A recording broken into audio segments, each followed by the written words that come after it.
Congratulations, you've got your new role. That's the hard part done. Now, how do you make sure you have a good first day? There's certain things you can do before you start.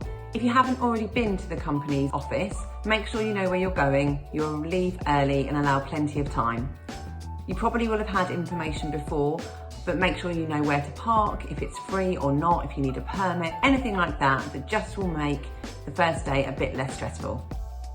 If you are actually going into the office, make sure you leave extra early so you arrive in plenty of time to avoid any last minute nerves. If your first day is actually starting virtually, make sure you have all the equipment you need, you've checked it to make sure everything works and you're ready to go. Be presentable. So unless you've actually been to the company and already know their dress code or have been advised this in writing, make sure you go smart on your first day. Then from there, judge what the company's stance is on smart casual or whatever it might be, and then dress accordingly. It's always better to be overdressed than underdressed. Make opportunities to introduce yourself to your teammates. Now, I'm sure through induction and various things like that, the company will already have done a lot of this for you.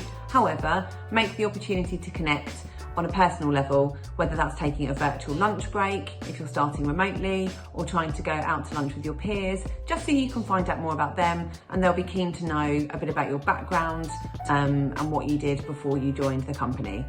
Over the coming weeks, you will receive lots of training, I'm sure, on your new role.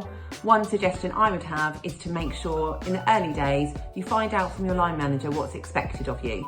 That won't be something that you'll need to do immediately, but find out what the expectation is so you know from the beginning what training you need, what support you need, what your goal is basically to make sure you pass probation and you have a successful kind of introduction to the company. Take your time to understand the company culture.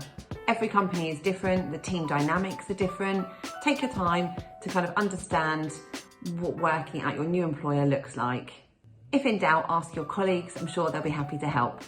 And then relax, you've done the hard bit, you've got your first day out of the way, now on to the next few months.